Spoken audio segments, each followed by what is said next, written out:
Hey guys, welcome back to my channel. आप सुन रहे थे मेरे साथ मन मर्सियां भाग 65। मिश्रा जी और बाकी घर वालों को ये गलतफहमी हो गई थी कि शगुन प्रेग्नेंट है। सोने पर सुहागा ये कि गुड्डू ने भी अनजाने में इस बात के लिए हामी भर दी। अब उसे सच का पता चला तो उसके होश ही उड़ गए।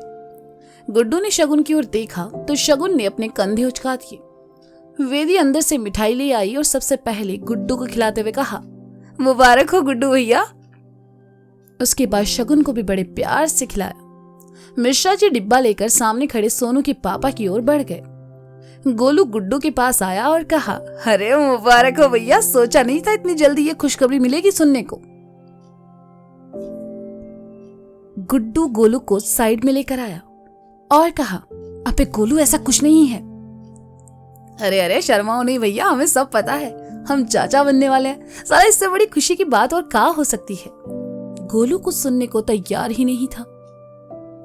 अरे यार, कैसे समझाएं तुम्हें। अरे गलतफहमी हुई है पिताजी को, कोई बच्चा नहीं होने वाला है। गुड्डू ने खिंचते हुए कहा, हमें कोई गलतफहमी नहीं हुई है भैया।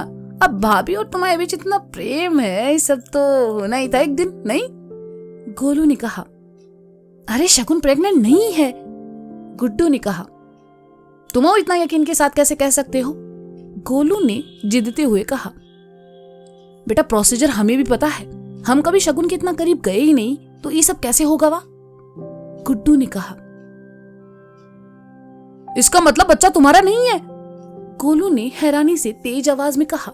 तो गुड्डू ने उसका मुंह बंद करते हुए कहा, अबे धीरे धीरे बोलो, बच्चा हमारा नहीं है और सब बोल रहे हैं कि शगुन प्रेग्नेंट है। ये कैसे हो सकता है? भाभी का कोई बॉयफ्रेंड? छिची, हम भी क्या सोचने लगे। भाभी हमारी बहुते सही है, तुम्हें कुछ गड़बड़ किए होंगे। गोलू ने सारा दोष गुड्डू पर मढ़ दिया। हमने कुछ नहीं किया है यार गोलू, सबसे पहले तो तुम पिताजी को रोको वरना पूरे मोहल्ले में मिठाई बांट देंगे। गुड्डू ने गोलू को धकियाते हुए कहा और खुद शगुन की ओर चला गया। मिश्रा शगुन के लिए अच्छा सा नाश्ता बनाने के लिए रोशनी को लेकर किचन की ओर चली गई। शगुन के पास वैदी बैठी थी तो गुड्डू ने उसे भी किसी काम से भेज दिया। शगुन अकेले थी, गुड्डू के लिए यही मौका था शगुन से बात करके सब क्लियर करने का। जैसे ही वह आया, शगुन उससे नजरें बचाकर किचन की ओर चली गई। दरअसल शगुन को भी अब शर्म आ रही थी ऐसी बात से। गुड्डू के सामने आना तो दूर, अब तो वह उससे नजर तक नहीं मिला पा रही थी। गुड्डू भी उसके पीछे पीछे चला आया। उधर गोलू मिश्रा जी के पास आया और उन्हें रोकते हुए कहा, अरे चचा क्या कर रहे हो आप? मतलब? मिश्रा जी ने हैरानी से पूछा। अरे हमारा मतलब इतनी बड़ी खुशी की बात है, ऐसे सबको बताने के लिए थोड़ी है। खामखा गुड्डू और शगुन भाभी को नजर लग जाएगी, असर पड़ेगा बच्चे पर। क्या समझे? अभी थोड़ा समय निकलने दो, उसके बाद बताना जो बताना है। गोलू ने मिश्रा जी को बातों में लपेटते हुए कहा। मिश्रा जी ने गोलू को देखा और फिर कहा, यार गोलू, दिखते तो तुम एक नंबर के चूतिया हो, पर कभी कभी ना बात बहुत ही काम की करते हो। पर क्या करे, खुशी इतनी है ना कि रोक नहीं पाए खुद को। मिश्रा जी के मुंह से अपनी तारीफ सुनकर गोलू मुस्कुराया और कहा, वही तो हम कह रहे हैं कि खुशियों को ना नजर नहीं लगनी चाहिए। चलो अंदर चलो।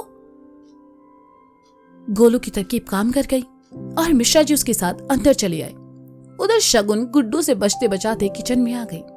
गुड्डू वापस लौट आया और अपने कमरे में चला गया। उसे जाते देखकर गोलू भी उसके पीछे पीछे ऊपर कमरे में आया और कहा, अबे यार गुड्डू भैया, कब तक तुम ऐसे ही रायता फैलाओगे और हम समेटेंगे? और बाकी सब छोड़ो, पहले ये बताओ तुमरे और भाभी के बीच सब ठीक है या नहीं? गुड्डू अपनी ही उलझन में था, उसने गोलू की बात पर ध्यान नहीं दिया।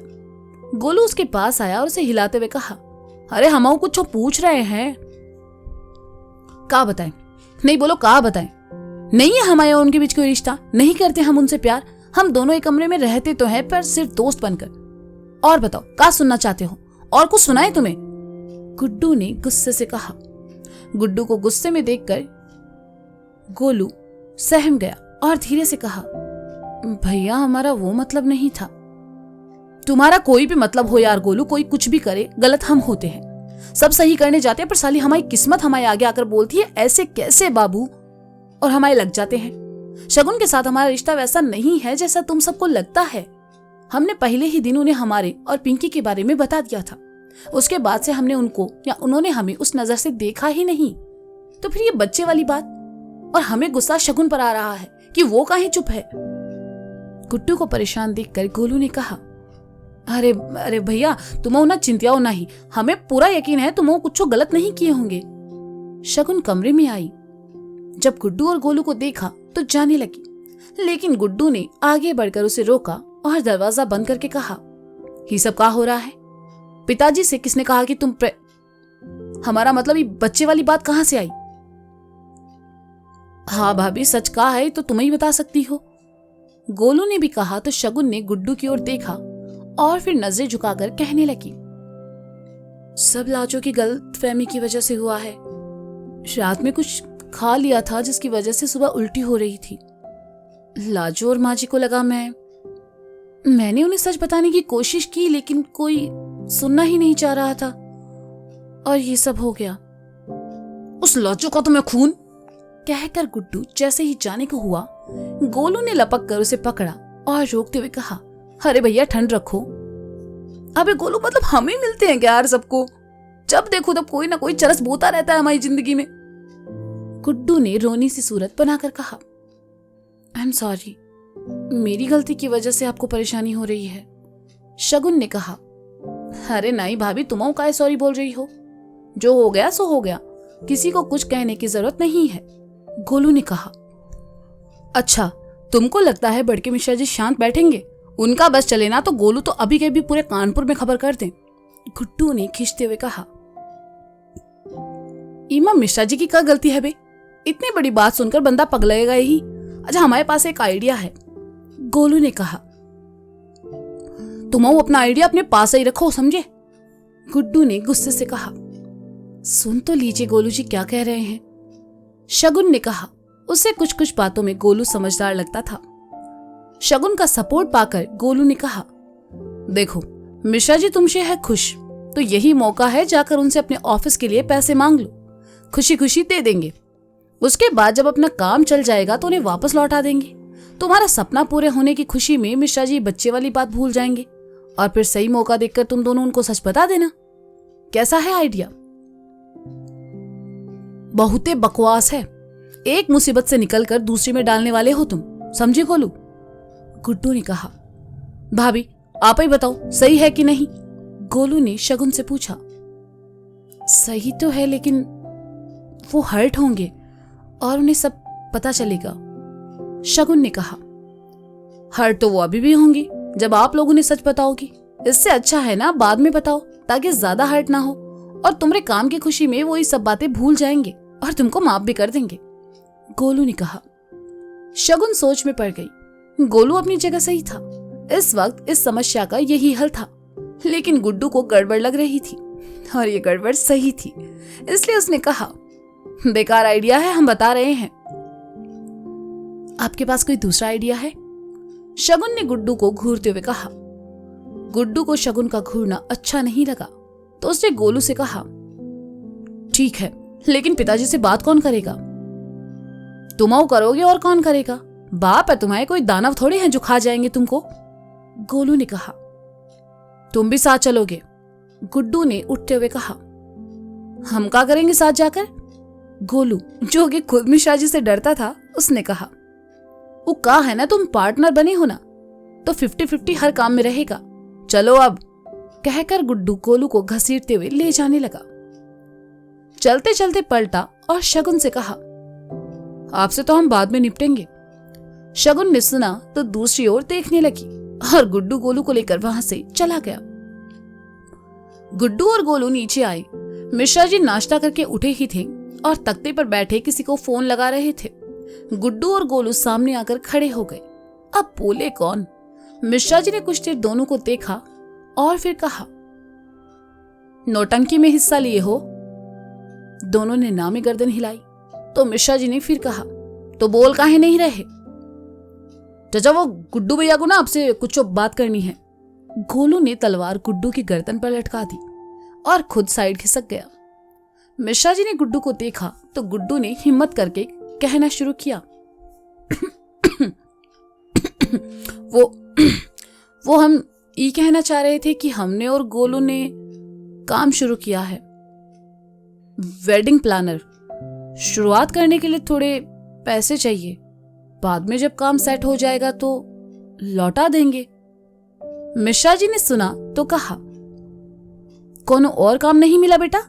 मतलब अब तक कम चिकाई की है जो अब ये सब करके पूरे कानपुर में हमारी खिल्ली उड़ाने का सोच रहे हो हैं? अच्छा बढ़िया शोरूम है, उस कारोबार को आगे बढ़ाने का काहे नहीं सोचते? वेडिंग प्लानर बनना है, का उखाड़ लोगे वेडिंग प्लानर बनके? टेंट? गोलू ने तपाक से कहा। गुड्डू ने गोलू को घूरा और मिश्रा जी ने गर्दन गोलू की ओर घुमाकर कहा, वो तो उखड़ ही जाएगा गोलू। गुड्डू ने गोलू से चुप रहने का इशारा किया और मिश्रा जी की ओर पलटकर कहा, का बुराई है इस काम में? कानपुर की शादियां अरेंज करेंगे हम। शादी के टेंट से लेकर बारातियों के खाने तक का अरेंजमेंट हम करेंगे। 1-2 शादी करवा दें, उसके बाद लोगों की भीड़ लगेगी हमारे ऑफिस में, और आपके शोरूम का काम हम नहीं देखेंगे। हमसे नहीं होता वो मोहल्ले की भाभियों को साड़ियां दिखाना। साड़ियों से ज्यादा भाभियां गुड्डू भैया को देखती है। गोलू ने अपने मुंह फट रवैये के कारण फिर बीच में कहा। मिश्रा जी ने सुना तो कहा, आओ। गोलू खुशी खुशी मिश्रा जी के पास आया। मिश्रा जी ने कान के नीचे एक थप्पड़ रसीद किया और कहा, बेटा ये हमारा लौंडा है, 2 बात कह भी देगा तो हम सुन लेंगे, तुम बीच में बोलोगे पेल दिए जाओगे, क्या समझे? गोलू ने गाल से हाथ लगाया और गर्दन हिलाते हुए पीछे हट गया। मिश्रा जी फिर गुड्डू की ओर मुड़े और कहा, हाँ तो तुम कह रहे थे कि तुम शोरूम में काम नहीं करोगे। बेटा जी ऐसो आराम की जिंदगी जी रहे हो ना, ये सब उसी शोरूम की देन है। हमारे दादाजी पिताजी के जमाने का शोरूम है और जो वेडिंग प्लानर का भूत जो तुम्हारे सर पर चढ़ा है जल्दी उतर जाए तो अच्छा है।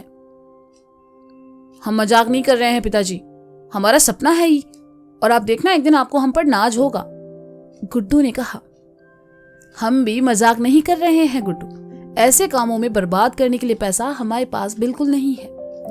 मिश्रा जी ने साफ मना कर दिया और उठकर जाने लगे। कुछ कदम चलकर रुके और पलटकर कहा, शोरूम आओगे आज या नहीं? नहीं आएंगे, और आज का कभी नहीं आएंगे, गुड्डू ने खिंचते हुए कहा। जैसे तुम्हारी मर्जी, कहकर मिश्रा जी चले गए और गुड्डू मुंह लटकाकर रह गया। कुछ ही दूर खड़ी शगुन सब सुन रही थी। उसे गुड्डू के लिए थोड़ा बुरा लग रहा था। जब गुड्डू पलटा तो उसकी नजरें शगुन से जा मिली। गुड्डू की आंखों में जो दर्द था वो शगुन साफ देख पा रही थी।